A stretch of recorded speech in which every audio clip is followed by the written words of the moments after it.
This is Make it plain. Make it plain. MIP With Masamela Matfumo. Mark Thompson. Make it plain. Get woke.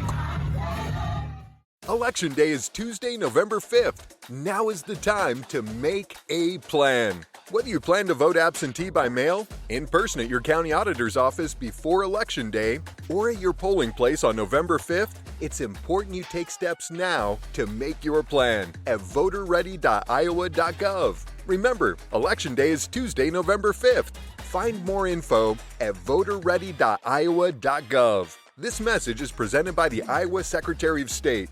God bless you and good morning. Plenty to cover today on MIP. What's the latest when it comes to the economy? The latest when it comes to gun violence? The latest when it comes to addressing climate change? And we've got three guests to talk us through that. First of all, the Deputy Secretary of the Treasury, Wally Adeyemo, held a public roundtable for the press just the other day to talk about the economic recovery, and specifically as it regards African American. There's a lot of disinformation on social media. Some are being led to believe that Black folk did better under Donald Trump.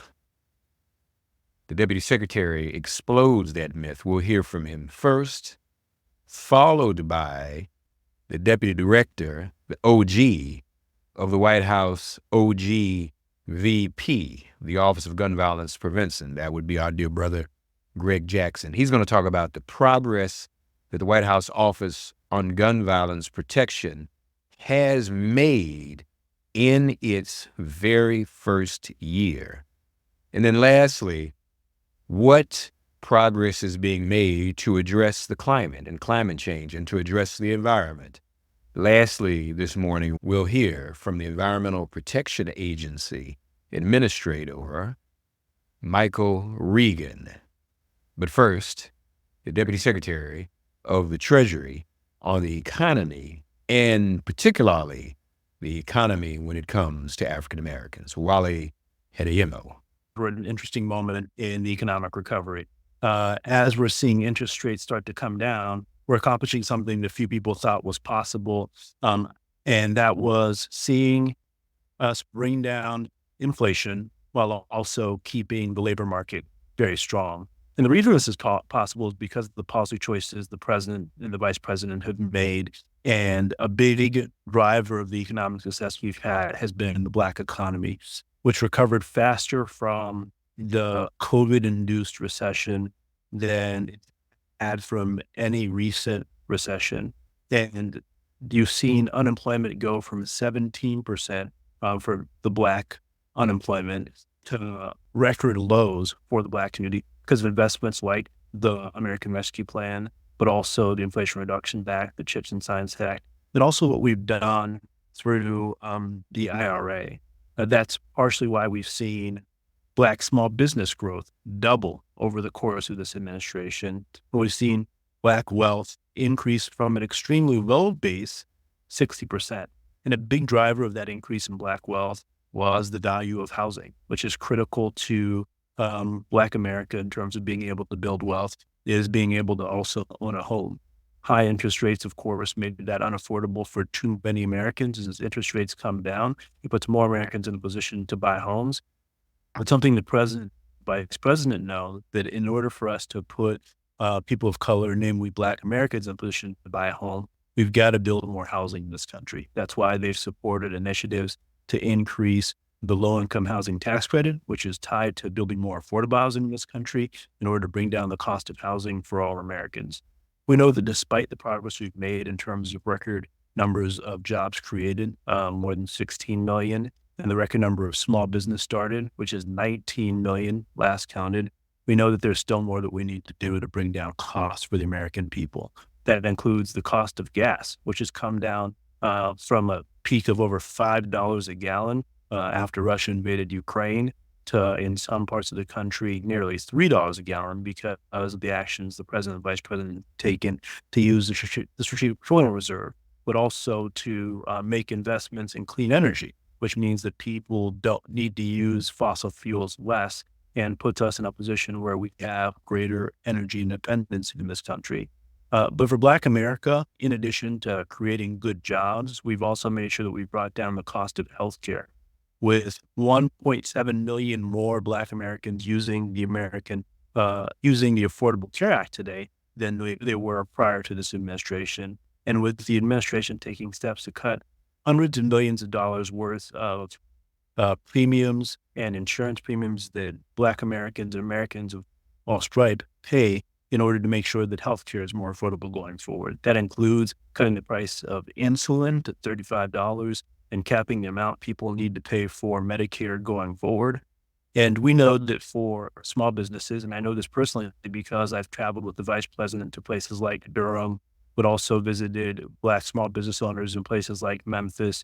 One of the things they often talk about is the need for access to capital. In order to invest in their dreams, they need loans, they need equity. And because of the vice president and president's leadership, we've provided $1.4 billion of capital to Black-owned banks in this country, which means those Black-owned banks are now in a position to make loans to the communities in which they operate, up to, we expect, $80 billion worth of loans over the next decade, which will allow them to lend to these Black-owned small businesses that are starting at historic numbers this administration, allowing them to grow and to employ Americans of all stripe. Today in America, 1.4 million Americans are employed by Black-owned businesses.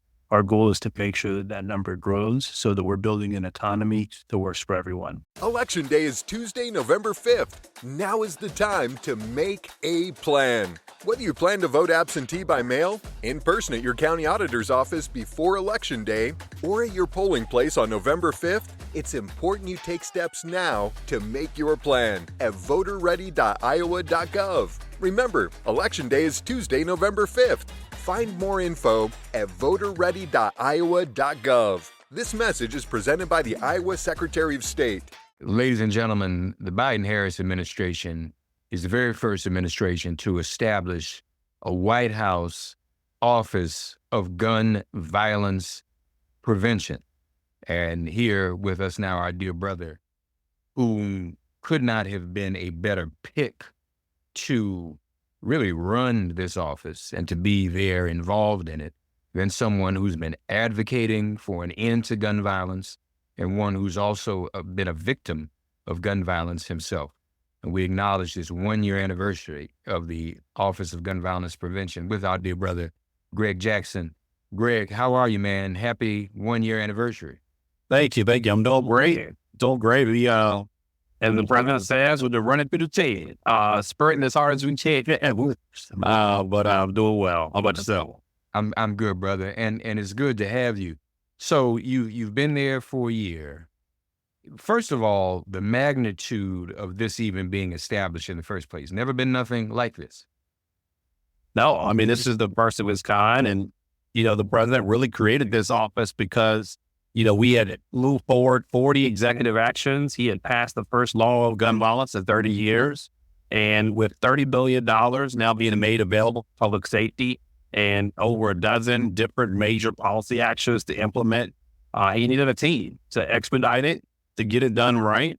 But most importantly, to keep thinking about new ideas, new solutions, and finding new partners that can help us do this life-saving work. And so it's been exciting to be a part of that movement. I was a survivor of gun violence, but also an activist for over 11 years. It's been just beautiful to watch us start to really implement some of the many solutions that we've seen being pushed for across the country. What would you say have been some of your most meaningful benchmarks in the past year? Yeah, I mean, I think, well, a huge one is that, we identified the number one source for illegal guns, which are guns that are sold by private sellers. And we were able to update and clarify the policy of what it means to be engaged in the business of selling guns. And now those private sellers are required to be licensed and they're required to conduct background check. And this is big. This is 20,000 private sellers. And this is the number one source for gun traffickers. It's the number one source for domestic abusers that are prohibited. And it's been the number one source for crime guns or guns that pop up at crime scenes. And so we've been able to really clarify and crack down on the primary source for illegal guns. The second big thing I would say is we've been able to unlock historic dollars for violence prevention and intervention programs, whether that's making sure that Medicaid dollars can be used for violence intervention, or even unlocking dollars like Youth Bill that provides funding for economic training and economic opportunity for organizations that are helping to do violence intervention and violence prevention. We've been able to just unlock historic resources and ensure getting to communities and getting to organizations that have been doing this life-saving work for a long time.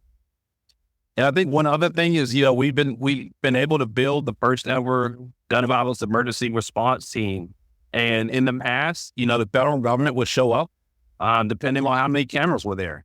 And we changed that. Now we look at not how many cameras are there, but how many people are armed or impacted. And situations like Birmingham, where a shooting happened this weekend, where 4 were killed and 18 were injured outside of the hookah lounge, we are now deploying federal government, federal resources to support that community. And that's independent of how many headlines it makes. And that night and day from where the government was just a few years ago when it came to responding to emergency and shootings. And we're very proud to really create more equity around how we support all victims of gun violence and not just those that are appealing to certain people in the media. Greg, let me ask you this. In terms of private sellers, and those being the primary source for illegal guns, we're talking about individual private sellers? Yeah. Yep. And these are folks who are selling online, that are selling on social media. Some of them are selling at gun shows. And we found that around 56 to 60% of illegal guns are coming from those private sellers. Now, the remaining 40 come from multiple sources, but it's very obvious where the bulk of illegal guns are coming. And what has the office been able to do to specifically crack down on private sellers? Well, first, we had to clarify that it was illegal to do that.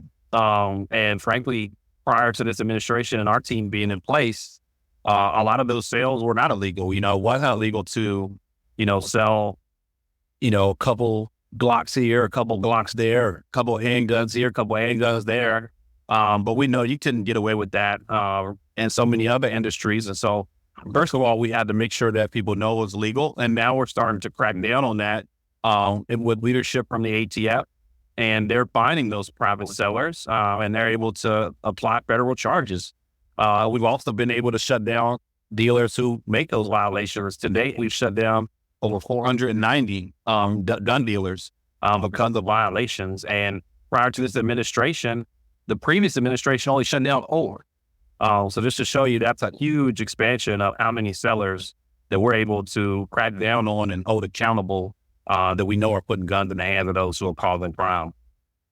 And in terms of violence interruption, at the community level, there was quite a large sum of money that was identified for those groups, for violence interrupters, wasn't there?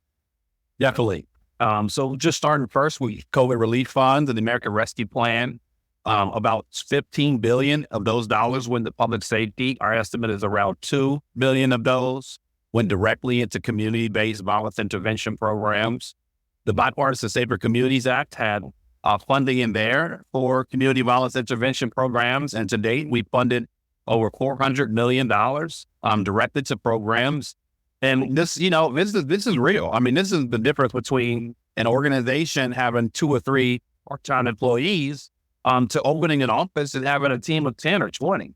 And we're watching in places like Baltimore, they've been able to expand, and now 3 to 4 neighborhoods have gone a year with 0 homicides, right? We're watching places like Newark, New Jersey that have less than 30 homicides. Boston, less than 20 homicides. Places like Miami have seen the lowest number of violence since the 1950s. So every community that has started to expand these strategies are seeing sharp reductions in homicide. And it's specifically in Black communities, it's specifically in impoverished neighborhoods and communities that have been historically impacted by violence. That's what we're seeing the steepest decline. And that's because we're investing in programs that are directly engaging people in those communities and providing real resources, real opportunities, real job training, real therapeutic care. And that's what a public health crisis is. It's helping people and getting to people who are in danger and in crisis, not just protecting and regulating weapons.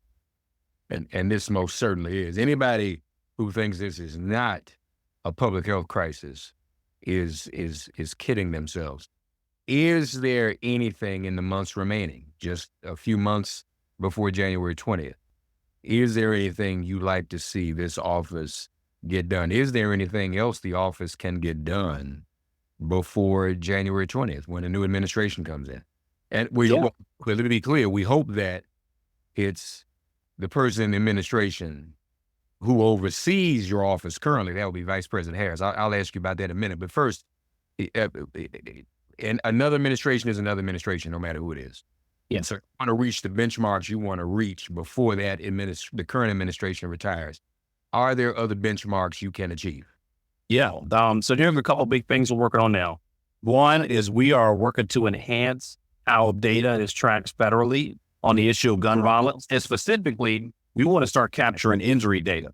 That's something that's been missing for a long time. We've only been looking at lives lost, not those who are injured, not the scale of their injury, and not where the concentrations of injury are. And we think that's allowing us we're missing a lot of really important information about where resources and dollars should go. So we're focused on that. We're also focused on improving how we provide funding in the Crime Victims Fund and make sure that is more equal and accessible to people of all walks of life. We know that when someone's harmed, there's a huge financial toll, and the Crime Victims Fund exists, but we are seeing a very small percentage of victims actually using these funds. So we're working on enhancing and improving that. We're expanding our efforts around secure storage and making sure that education and awareness around secure storage is something that's done by our Department of Education, done by the Department of Housing, but making sure all levels of government are reinforcing the urgency to do that. But then there's some other big things that we think we can get done before the end of this term. There's more resources for violence intervention and prevention that we're working on, and we want to get out the door and make available. But we also want to make sure that there are more guidance documents around how to make sure schools are executing effective shooter drills, that there's guidance around how do you dispose of a firearm as law enforcement apprehends that weapon. And also more guidance around survivors and how we can support survivors, the entire communities that are traumatized. And so those are just a few of the things that we're looking to roll out before this term ends. And we're going to keep hammering every day until we exhaust all we can. Yeah, that's important. And Godspeed to you on that. As I alluded to, the Vice President Kamala Harris oversaw or still oversees the Office of Gun Violence Prevention. What has that interaction with her been like? How has engagement been with her around this issue?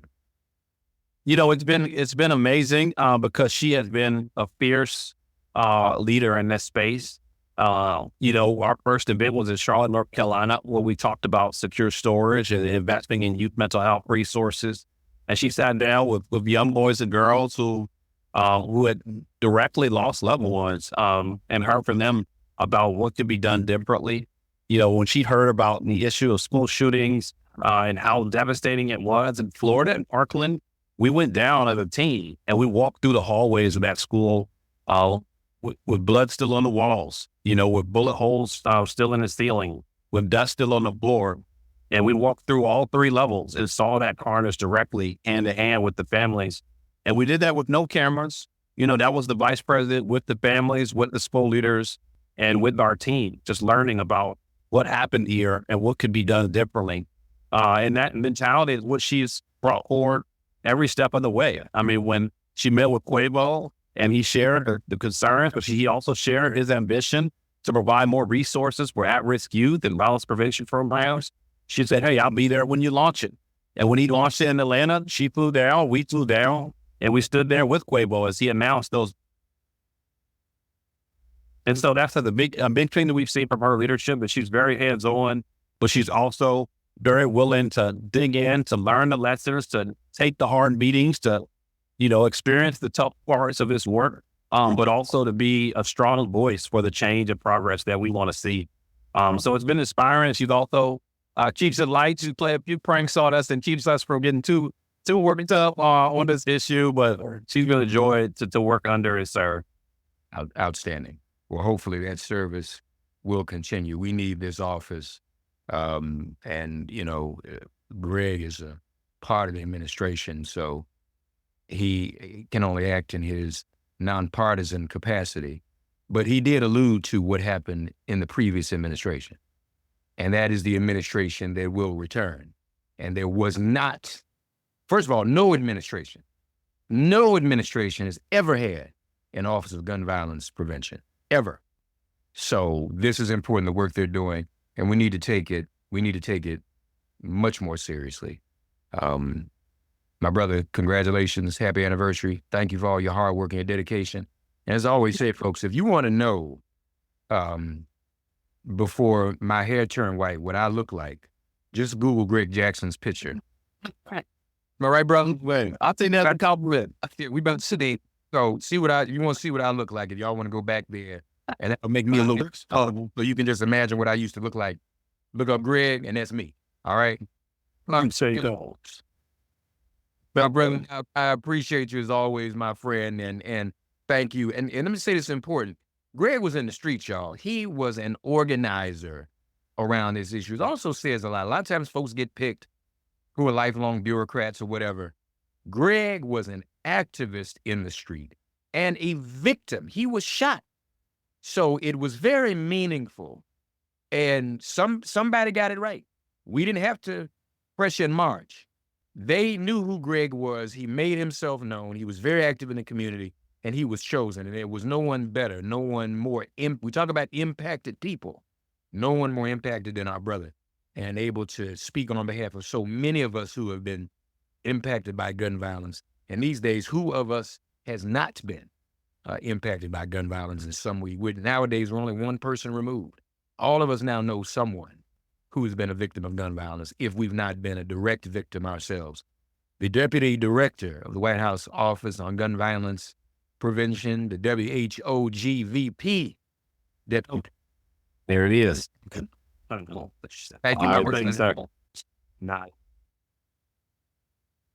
Ladies and gentlemen, an honor to be joined once again by the Administrator of the Environmental Protection Agency, our dear brother, Micheal Regan. Brother Regan, how are you today, sir? Hey, I'm doing wonderful. How are you? I'm fine. So this is Climate Week. Have you been able to accomplish in your time now in office, have you been able to accomplish some of the benchmarks you sought to accomplish as EPA administrator? And if so, how so? Well, listen, I think we have. I have been in this position for 3.5 years. We've ushered in some historic regulations to take pollution off the road from cars and trucks. We know that many of these roads go through our communities and the pollution disproportionately impacts us. We put some historic regulations in place to control the pollution from oil and gas and coal plants, again, laden in our communities. So I feel really good about that work, not just protecting our communities, but all children in this country. And we've done it in a way where the courts are upholding it right now. Yeah. But then you look at these historic resources. I got over $100 billion from 2 pieces of legislation to focus on clean air, clean water, and climate change. And I can tell you, we've obligated about 93% of those dollars. So they're out the door. And I'm trying to get the rest out by the end of the year. The reality is that 40+% of that $100 billion is going to Black, brown, low-income, and tribal communities.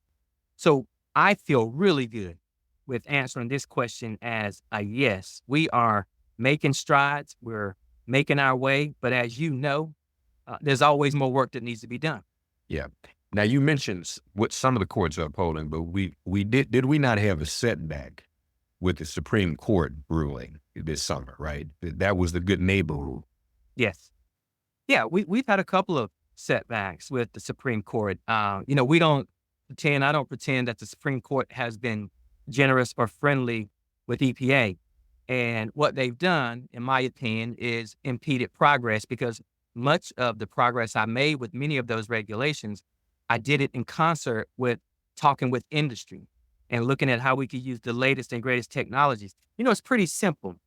When the good neighbor rules focus is, hey, if North Carolina's doing a good job controlling its pollution, why should Kentucky or Tennessee be able to have their pollution float across state lines and pollute North Carolinians, right? That's what the good neighbor rule is about. Right. The fact that the Supreme Court takes issue with being responsible for your own pollution in your own state is baffling. But nevertheless, we are where we are. We are revisiting the rule and trying to make sure that we do it in a way that is responsive to the Supreme Court. But let me say this, we've learned from that. We know that many of the courts are not friendly. And so we're just measuring twice and cutting once for everything else that we do. Now, if I heard you correctly, you just said some of what you've done was in consultation with industry, correct? Absolutely. So you actually have industry working with you, trying to be sensitive to climate change and to being good neighbors. And yet you still have the court, the Supreme Court at least, giving you a hard time. Absolutely. We've gotten into a place where the political rhetoric and the ideology is superseding the fact that technology and the markets are driving us to a cleaner energy economy that's more inclusive of everyone. And so we're exercising our role by setting technology standards that essentially just basically say, here are the rules of the road. Let's create some fair competition and let's get in there and let's compete against China. Let's compete against Russia. Let's compete against the rest of the world. And we can do it through technology. And yet you have folks on the other side of the aisle that says, oh, well, Regan is going beyond his authority and Regan is playing in markets and places that he shouldn't. They don't like the fact that we're leveraging technology and markets to lift all communities in this country, which is what we should be doing. Yeah. I noticed this news really just a couple of days ago. One of the indigenous tribes got a grant, and speaking of the money that you were able to outlay, $15 million EPA grant to combat climate change. This was one of the indigenous tribes in Florida, and they intend to use that money to replace gas and diesel burning school buses. Yeah, I'm glad you used the state Florida. You know, you see a state where the government is hostile to climate change and the environment, yet Miami and places are flooding and the indigenous people are still suffering. So we were very excited to give that grant. But I'm going to take a step back and say we announced over $300 million solely focused for tribal communities. So that's one tribal community amongst, I believe, about 20 or 30 across the country that have received millions of dollars to focus on solutions that they want, not solutions that I want, not being paternalistic, but solutions that the Native community says, if we have the proper investment, we can protect our people. Yeah. So in terms of the African-American community, I know you've also been able to give some grant money into some of our communities as well. Well, absolutely. You know, taking a step back, the Inflation Reduction Act gave us $3 billion for environmental justice and climate justice. And so we've been doing rolling grants for a while now where community groups that were really scrapping over $10,000 and $20,000 grants now are competitive for $2, $3, $4 million grants. In addition to that, I've developed partnerships with people like Dr. Robert Bullard at Texas Southern University and given him the capabilities to become a grant maker. They said, hey, Dr. Bullard, Texas Southern, we're going to give you $50 million, and then you create criteria by which you give that money out to community activists and social justice movers that you've been working with for decades. So not only are we designing programs, but we're putting the money in the hands of people who know how to invest that money very quickly. I'm really, really proud that billions of dollars, billions with a B, are finally going into communities all across this country that deserve it. I wonder, in your position, you kind of have to race against the clock. And folks, this is a nonpartisan conversation. I know what we all like to hope happen in November. And we like for our administrator to remain the administrator in the next Democratic term.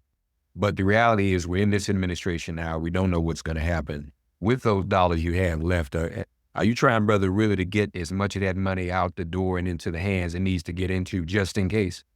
Absolutely. Listen, planning for the future, 93% of the money that I received is already obligating. It's already in the bloodstream of the economy. And it's going to be a race between now and December to get as much of the rest out as possible and do it in a way where we have the metrics and accountability so that if anyone wants to raise any questions, we got the receipts. Yeah. If there is a community listening to us now that has an issue that might benefit from such a grant and they're just hearing about it, is there a process by which they can apply or reach out to the EPA and raise that?